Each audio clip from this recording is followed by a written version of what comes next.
Hi, welcome back to our channel where now we're going to look at questions 12 to 22 from the writing and language section on the March 2020 SAT test, where we're going to move directly to the questions without deliberating upon the passage. Question 12 says, which choice most effectively combines a sentence at the underlined portion? To be able to do that, we have to read the before and the after. So whenever there's a combination or transition question, remember to read the before and the after, be it within a passage, within a paragraph, that means between sentences, or between different paragraphs. Now, Hume, paleontologist, National History Museum, United Kingdom, long been trouble, misunderstanding surrounding the scientific community's knowledge of the dodo, a large flightless bird. So we already have the sense of a singular bird here. Bird endemic Indian Ocean island Mauritius, likely went extinct by the year 60. Okay.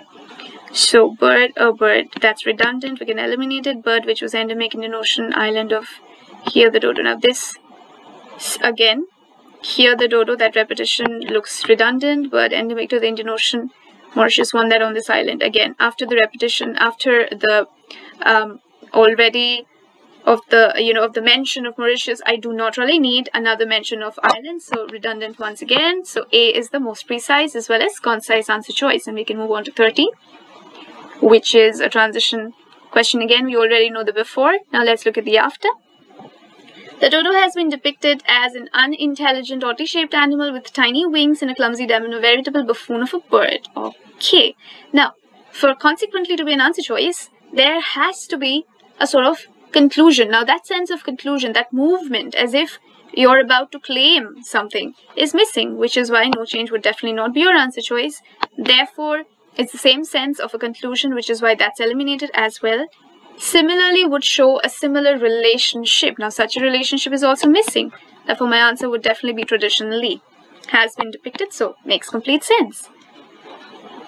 Now the next question, writer is considering revising the underlined portion with the following.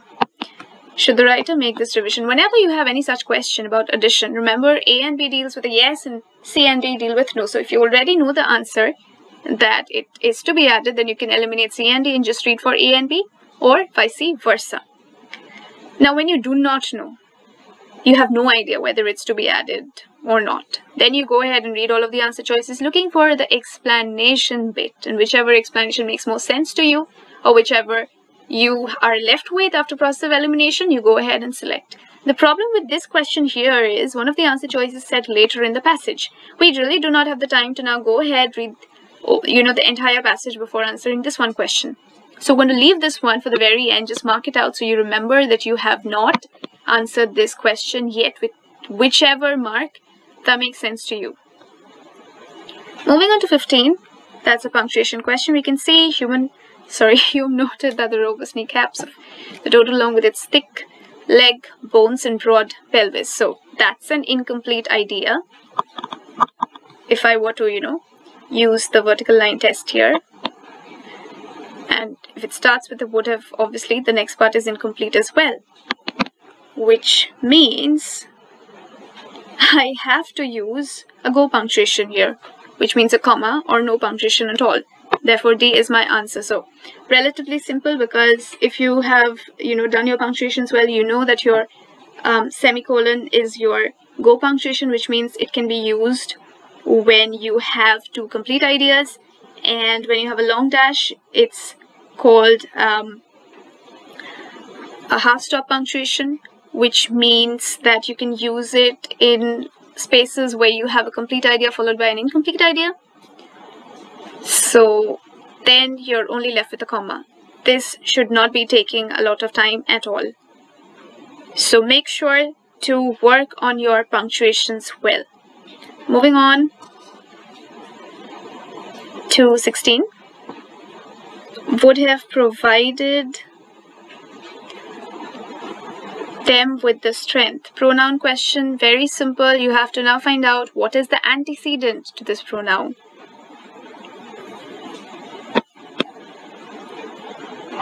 Which in this case is obviously the dodo. That's a scientific name for dodo, and they've already given us the pronoun. It's to make your job simple for you. You know that you're looking for a singular pronoun Therefore, you're just supposed to choose B here and move on. Everything else here is either plural or really does not make sense in the case of that. Now, 17 says, writer wants to add the following sentence to the paragraph. To make the paragraph most logical, the sentence should be placed. Now, these are very interesting questions. To be able to answer these, you have to read the sentences very carefully from one to the next, looking for your nouns and your pronouns to see if they are connecting. If two sentences are really connecting, you know that nothing should go between them. With that in mind, let's read. Hume was part of a team of paleontologists that employed a 3D laser scanning to produce high-resolution images of each bone from 2 nearly complete dodo specimens. So, scanning is there.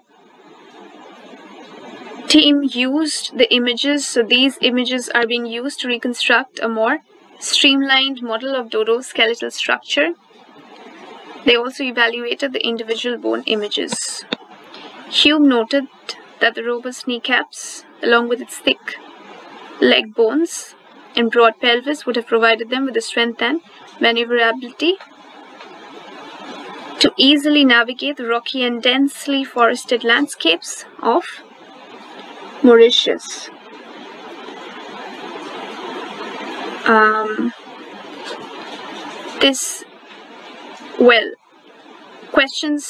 Sentences 1 and 2 are definitely connected because of the image, but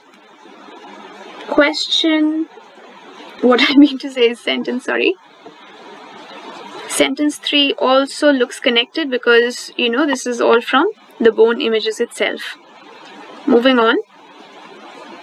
The prominence of these features suggests a well-developed musculature, indicating that the wings, while small in size relative to the rest of the body, likely enhance the dodo's speed and agility. Alright. So you could say that the features are connecting with the strength, but not so much because they're also talking about wings and nothing has been mentioned of wings before. Now let's read this bit. Team also argued for the anatomical significance of the ridges and indentations of the dodo's wing bones. So that makes it very clear that before the introduction of wings, you need this sentence, which means it should be placed before sentence 4. Therefore, your answer is C, which is after sentence 3. So this is the easiest way of getting to the correct answer almost every time, because it really wouldn't help if you were to look at the answer choice and see if it's fitting after every sentence. So read the sentences carefully, looking for your pronouns and your nouns to see if there are connections. If there aren't, that's where you know that there's a break and you probably need the information. Moving to 18, another team of scientists. Being a team that was overseen and led by. So, right. When you have this, you already know that it's anyway too long, because you really don't need being, mostly. As in this case, when you have an answer choice like led, it really encapsulates this entire idea. It's the most concise and it makes complete sense. When you say being a team that was overseen and led by, it means the same as simply led. So, on the SAT context, always go for the most concise answer, that is the least redundant of them all. Moving on to 19. Again, it's a pronoun-based question, so I've got to go find the antecedent. For this pronoun, team created similar models for 8 of the dodo's presumed closest relatives, including several extant species. So I'm talking about the team. The team is always singular. Now, the team created, including several extant species. After that, you cannot have a comma, because if you do, after that, you need, before the comma, before they, you need a period for this other sentence to make sense. So no change will safely not be your answer. Also they, again, you need a period before also they. And is the only one that's going to fit. Therefore, C is your answer, because you have an incomplete idea, and with that you need a go punctuation, which is and in this case. I'm sorry, you need a stop punctuation here, which is and in this case. Because the first part is a complete idea and the second part is also a complete idea. So because you have two complete ideas, you need a stop punctuation. I think I have to work on 19 once again, so sorry.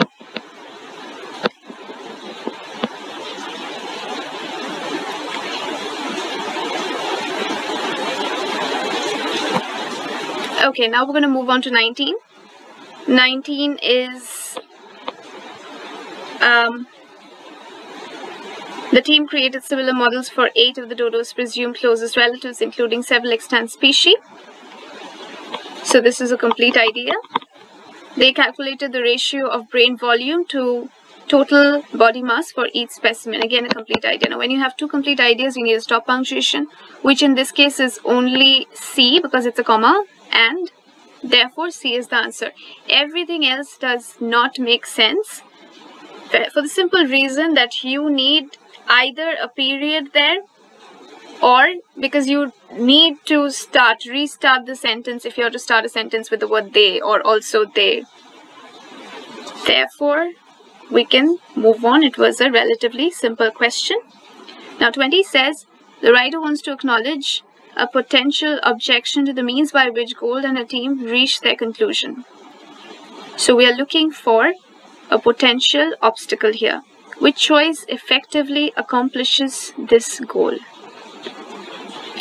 So let's look at this. Ratio for the dodo was comparable to that of a modern bird, possessing considerable navigation and visual skills and a vaunted capacity for learning. All right.